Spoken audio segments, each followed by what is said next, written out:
The flickering candlelight cast elongated shadows on the stone walls of the church, creating an atmosphere thick with memories and echoes. I sat on the wooden pew, the scent of incense still lingering in the air, a remnant of the last mass I had officiated. The quiet was almost deafening, interrupted only by the soft rustle of my cassock as I shifted my weight. My mind wandered back to that fateful night, the night I faced Azazel. I could still feel the cold sweat trickling down my back, the oppressive darkness enveloping the room as if it were a living entity. The air had thickened with malevolence, and I remembered the way the candles flickered wildly, as if in fear of the demon's presence. In the name of the Father, the Son, and the Holy Spirit, I had shouted, my voice trembling but resolute. I recalled the way Azazel's laughter reverberated in my ears, a sound that chilled me to the bone. "You think you can banish me, priest?" he had hissed, his eyes burning with a fire that seemed to consume everything around him. I had fought with every ounce of faith I possessed, reciting prayers and invoking the Holy Spirit, my heart racing as Azazel's form twisted and writhed, a grotesque parody of humanity. "You are nothing without your faith, Michael," he taunted, his voice slithering through the air. I had pushed back, feeling the power of the divine surge through me, forcing him to retreat into the shadows. Or so I thought. I shook my head, dismissing the haunting memories as I clutched my rosary tightly. "It's over," I whispered to myself, though doubt crept into my mind like fog rolling over the hills. Had I truly banished him? Or had I merely delayed the inevitable? The sanctuary remained still, yet I could almost hear the whispers of the past echoing around me. Every corner of the church a reminder of the battle I thought I had won. That night, sleep came reluctantly, as it often did. I could feel the weight of the world on my shoulders, the burden of my responsibilities as a priest and protector of my flock. As I drifted into slumber, I found myself in a different realm, a place where reality and nightmares intertwined. Azazel stood before me, more powerful than I remembered. His eyes glinted with a sinister light, and the air crackled with his malevolence. "You think you have escaped me, Father?" he whispered, his voice slithering like a serpent. "I am always with you. You can't hide." I tried to scream, to fight, but my voice caught in my throat. "You're just a dream," I stammered, though a chill gripped my heart. Azazel stepped closer, his form shifting and twisting, shadows dancing around him like flames. "Dreams are a doorway, Michael. A doorway to your deepest fears." I woke up with a start, my heart racing and sweat soaking my sheets. The room was dark, the silence heavy. My skin prickled with an unsettling feeling. Something was wrong. I glanced at my arm and gasped. Claw marks, deep, angry gashes, streaked across my skin. Panic surged through me as I realized this was no ordinary nightmare. This was a warning. As dawn broke, I forced myself out of bed, the sunlight filtering through the stained glass windows of the church. I went through my morning rituals, yet unease lingered like a shadow at the back of my mind. The parishioners began to trickle in, their faces a mixture of hope and despair. I greeted them with a smile, hiding my inner turmoil. Yet, as I went about my duties, strange occurrences unsettled me. A candle flickered when there was no draft, a hymn book fell from the shelf, and shadows darted just beyond my vision. Each incident chipped away at my sense of reality, sowing seeds of doubt in my soul. "Father," a familiar voice called, pulling me from my thoughts. I turned to see Maria, a young parishioner, her brow furrowed in concern. "Are you all right? You seem distracted." I forced a smile. "Just a long night, my child," I replied, but even I could hear the tremor in my voice. "How can I help you today?" She hesitated, her gaze searching mine. "I've been having nightmares, Father. Terrible ones," she confessed, her voice barely above a whisper. I nodded, my heart sinking. "You're not alone, Maria. We all have our demons to face." But deep down, I knew mine were more than just nightmares. As the day wore on, I couldn't shake the feeling that something dark was closing in, waiting for me to falter, to give in to the fear that had begun to wrap around my heart like a vice. The shadows of the church seemed to whisper secrets, and I couldn't help but wonder if Azazel was truly gone, or if he was just biding his time, ready to strike when I least expected it. The dreams had escalated, each night morphing into a vivid tapestry of terror that I struggled to comprehend. I found myself trapped in a relentless cycle, waking up drenched in sweat, my heart racing, and my mind racing even faster. I began to keep a journal, hoping to unravel the sinister threads woven into my nightmares. Each entry felt like a desperate plea for clarity, a way to bring some semblance of order to the chaos that had invaded my mind. Last night, I had dreamed of Azazel again. His eyes glowed with an insatiable hunger, and his laughter echoed through the dark void that surrounded us. I could feel the weight of his malevolence pressing down on me, suffocating me with the knowledge of my past failures. I scribbled furiously in my journal, recounting every detail, every whisper of dread that had invaded my subconscious. The ink bled into the pages, my hand trembling as I wrote. He is closer now. I can feel it. Father, a soft voice interrupted my thoughts. It was Lisa, a parishioner who often sought comfort in the confessional. Her face was pale, and her eyes held a flicker of fear that mirrored my own. I need to talk to you. It's urgent. Of course, Lisa, I responded, gesturing for her to sit down. My heart raced. Perhaps she could offer me the understanding I desperately needed. What troubles you? She hesitated for a moment, her gaze dropping to the floor. I've been having nightmares, Father. Horrible dreams that feel so real, like something is watching me. Every night, I wake up terrified, my breath caught in my throat as I realized the uncanny parallel between her experiences and my own.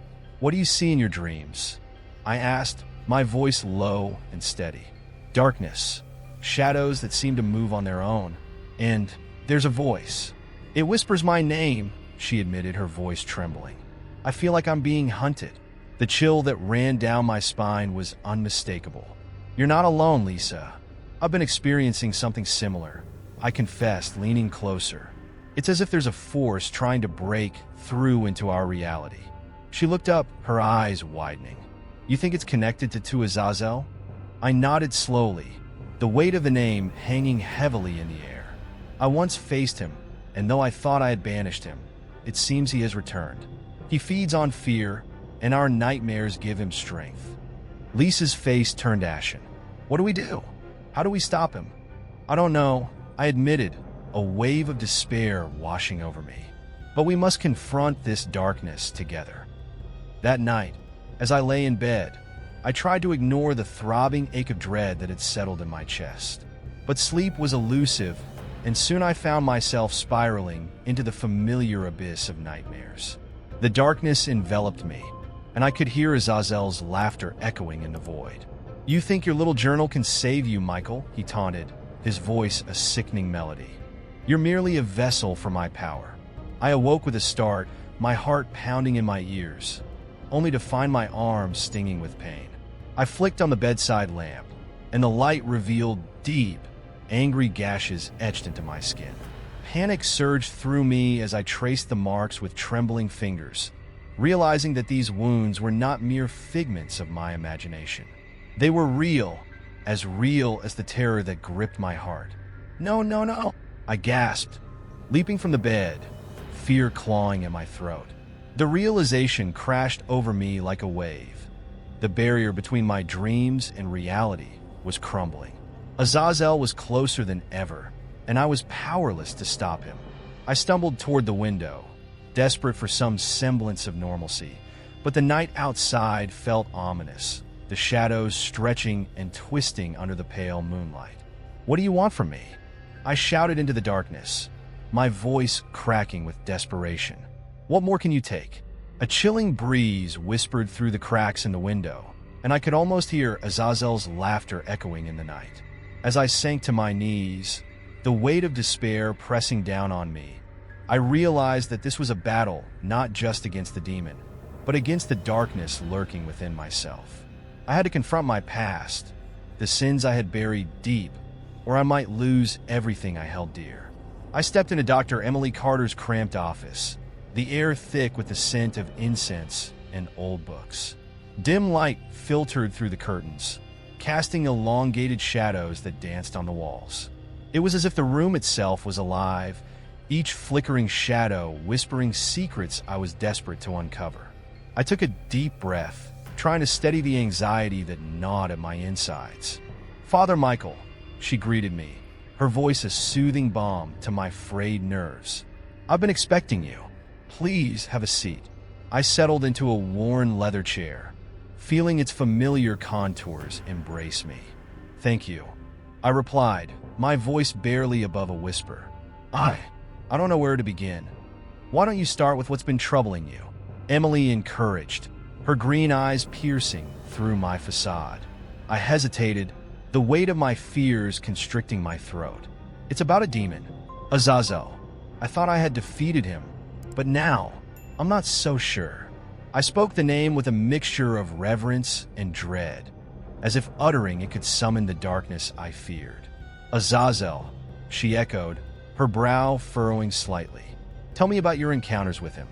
I recounted the exorcism, the clamor of voices that had filled the room, the palpable evil that had wrapped itself around me. I thought I was strong enough, that I had banished him for good. But now, he's haunting my dreams. Each night, he gets closer. Emily leaned forward, her expression serious. "Demons can invade dreams, Father. They feed off fear and pain. It's likely he's growing stronger because of your nightmares."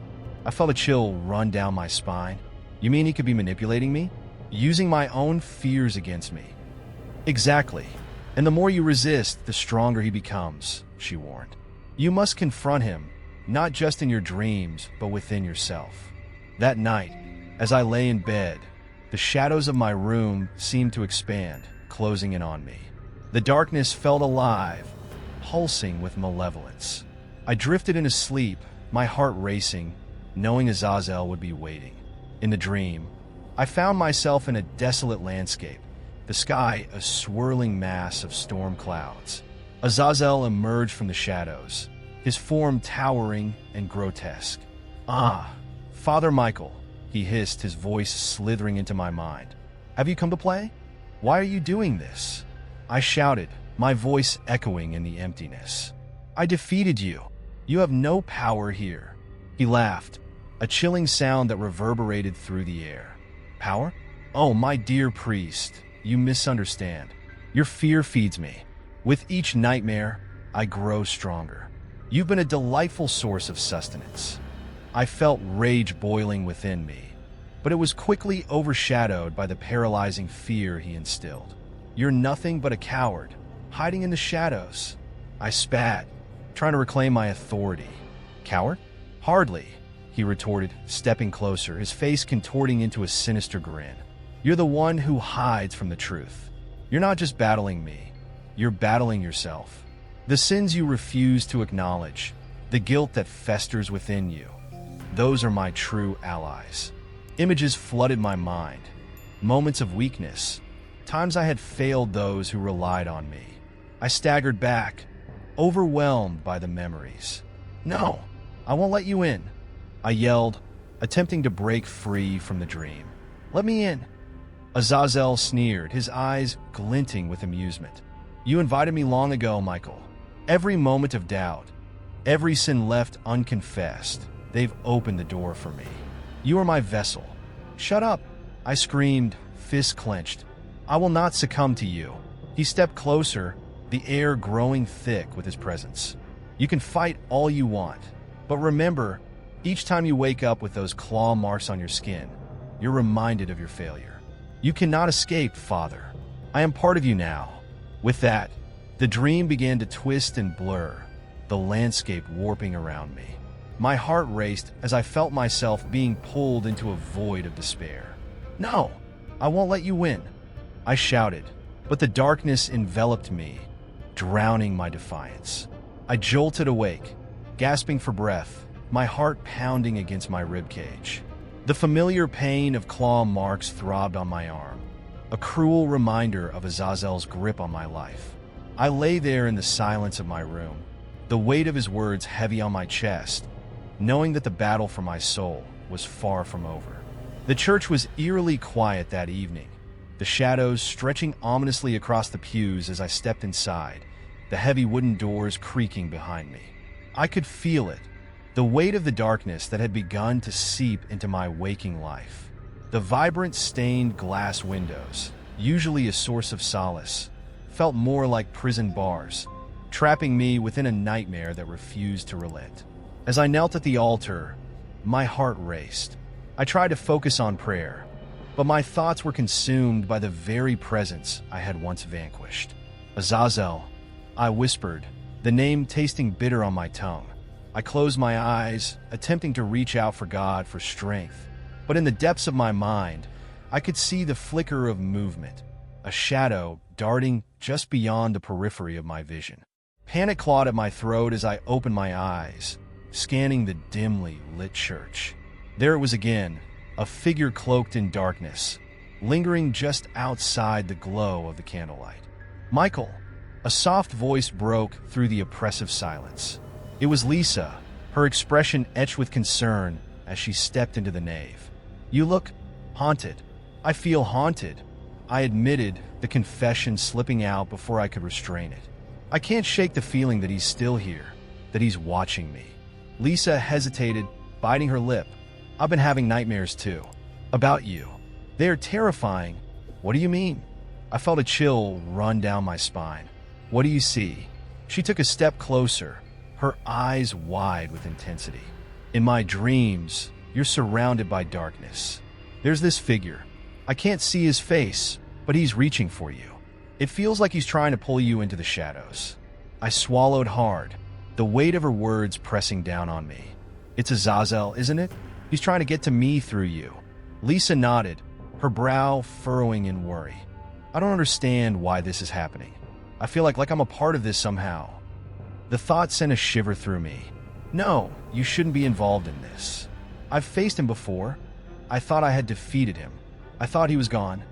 Maybe he's not gone, she said quietly, stepping back slightly as if the truth were too heavy to bear. What if he's been waiting for you to slip? What if he's feeding off your fear? I can't let him, I said firmly, though doubt gnawed at my insides. I won't let him take you too. Lisa reached for my hand, her grip warm and steady. Michael, you need to confront your past. Maybe that's the only way to truly banish him.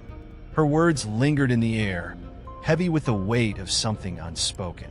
I pulled away, feeling the distance grow between us. What if I can't? What if confronting the past only gives him more power? I believe you can, she insisted. You've faced him before. You're strong enough. I wanted to believe her, but the memories of my last encounter with Azazel flooded my mind like a tidal wave. The screams, the darkness, and the feeling of powerlessness. I don't feel strong, I confessed, my voice barely above a whisper. I feel like I'm losing myself. As the conversation hung in the air, the shadows in the church grew longer, wrapping around us like tendrils of smoke. I sensed the presence lurking nearby, a palpable force that seemed to mock our exchange.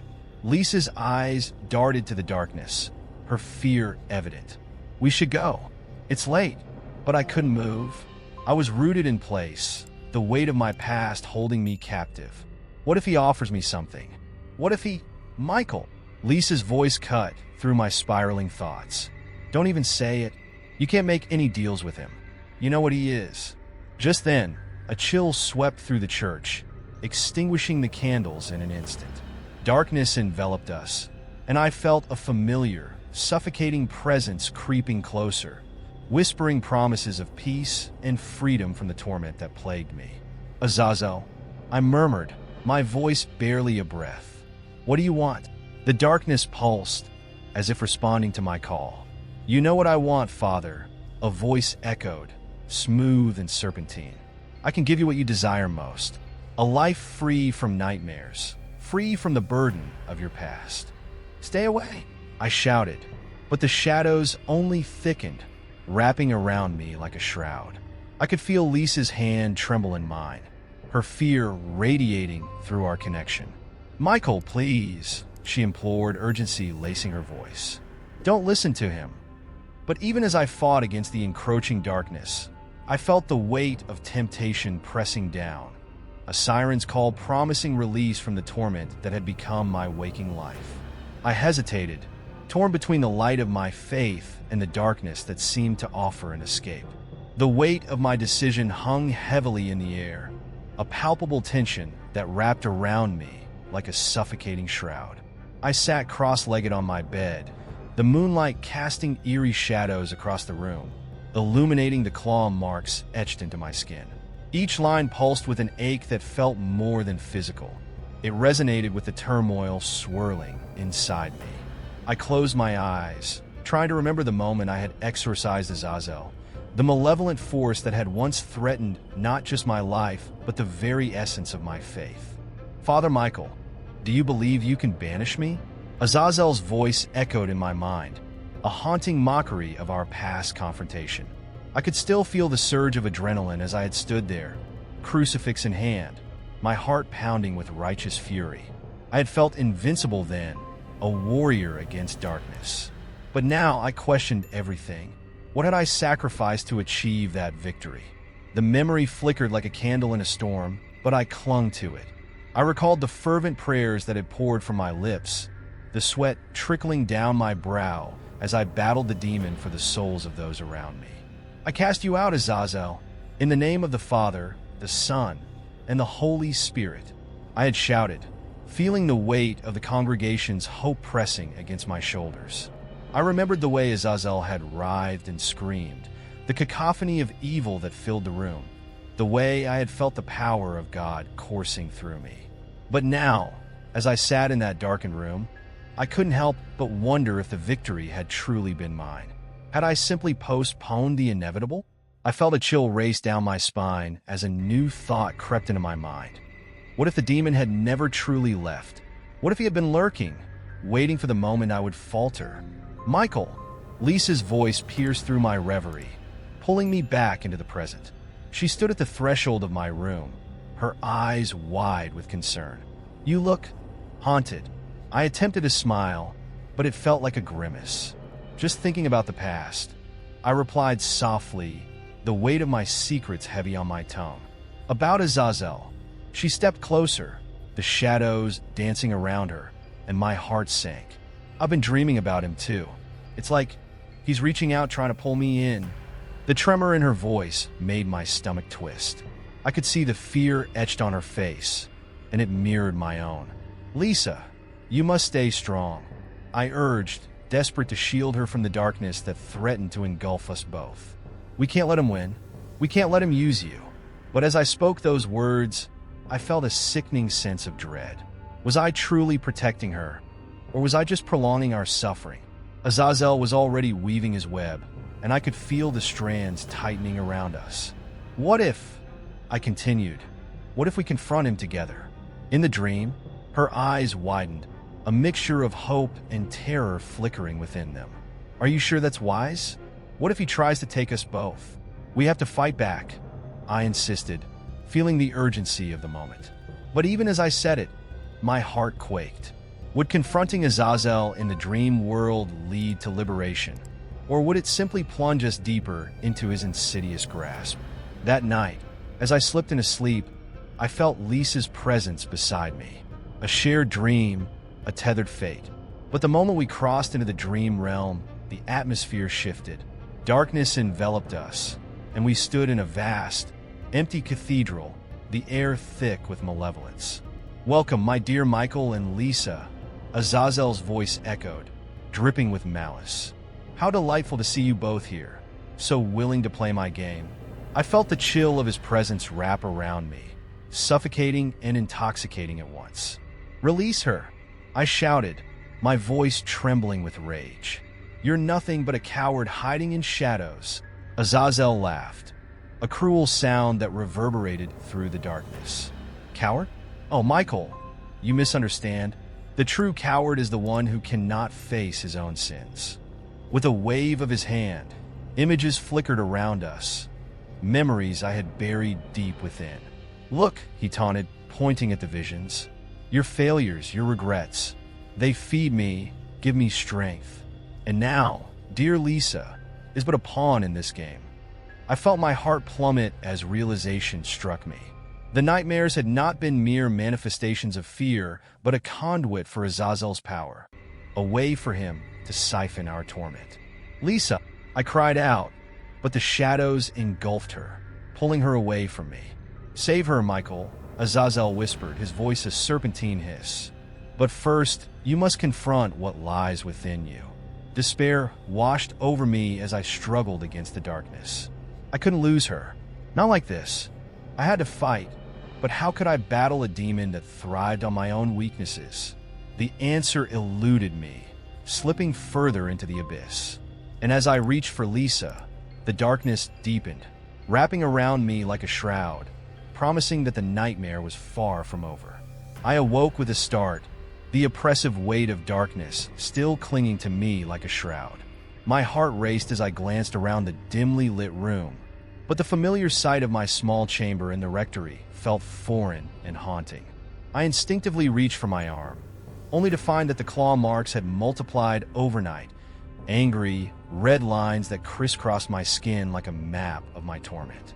Panic surged through me, and I bolted upright, the sheets tangling around my legs as I scrambled to my feet. "Lisa!" I shouted, my voice echoing off the walls, but the emptiness that followed was deafening. She had been staying with me since her last confession, seeking solace from the nightmares that had plagued her. Despite my own struggles, I had felt a glimmer of hope that together we could fight the darkness. But now, the silence felt too profound, too final. I rushed to the door, flinging it open and charging down the narrow hallway toward the church. The flickering fluorescent lights overhead cast eerie shadows that danced along the walls, and I could almost hear Azazel's mocking laughter echoing in my mind. I stumbled into the sanctuary, breathless, my eyes darting around, desperate for any sign of her. "God, please!" I whispered, clutching the edge of the altar, my heart pounding in my chest.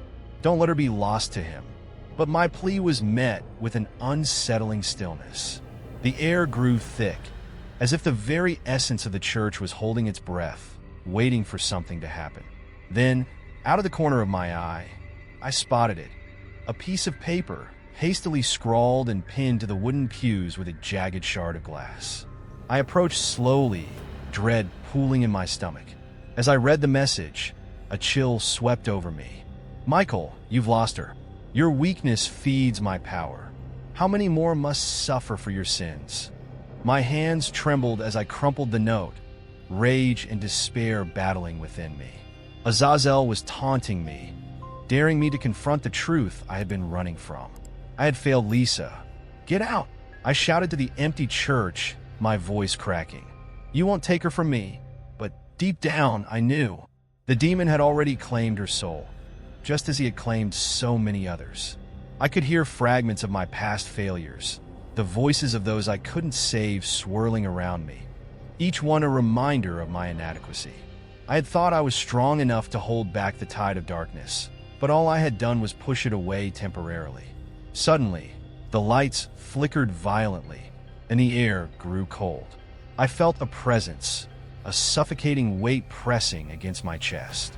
Azazel was here, his laughter a sinister melody that filled the sanctuary.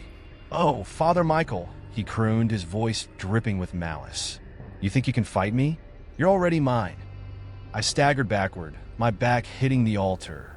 "You're wrong," I yelled, my voice rising in defiance. "I'll end this. I won't let you win." As I spoke, the walls of the church began to tremble, dust falling from the ceiling like rain. I closed my eyes, focusing on the strength of my faith, on the power of the prayers I had recited countless times. In the name of the Father, the Son, and the Holy Spirit. But as I opened my eyes, the sanctuary had transformed. Shadows twisted and writhed, and I could see Azazel's true form, a grotesque figure, powerful and terrifying, with eyes that burned like embers. "You think your prayers can save you?" he hissed, his voice echoing around me. "Your faith is a flickering candle in a storm. You are nothing but a vessel, Michael. And now, it's time to feed." The ground shook beneath me, and I fell to my knees, overwhelmed by despair. I had fought him before, had exorcised him with the strength of my belief. But now I felt hollow, as if he had drained me of all my resolve. The church's walls began to crumble, pieces falling away like memories lost to time. "No!" I screamed, the sound piercing through the chaos. "I refuse to be your pawn." But deep down, I could feel it. The realization that in my fear and pain, I had fed him. I was his gateway into this world, and every moment I hesitated, every doubt I harbored, only made him stronger. The shadows closed in around me, and as I looked up, I could see Lisa's face flickering in and out of existence, trapped in the darkness. "Michael," she called, her voice echoing faintly. "Help me." And in that moment, I knew I had to confront not just the demon, but the darkness within myself. I had to own my fears, my guilt. "I will save you, Lisa," I cried, reaching out into the void. But as the church collapsed around me, I realized the truth. Neither of us would ever be free from Azazel's grasp. The laughter of the demon echoed in my mind, a chilling reminder that the nightmare was far from over. If you like the supernatural story, subscribe, like and comment, and see the next supernatural horror story.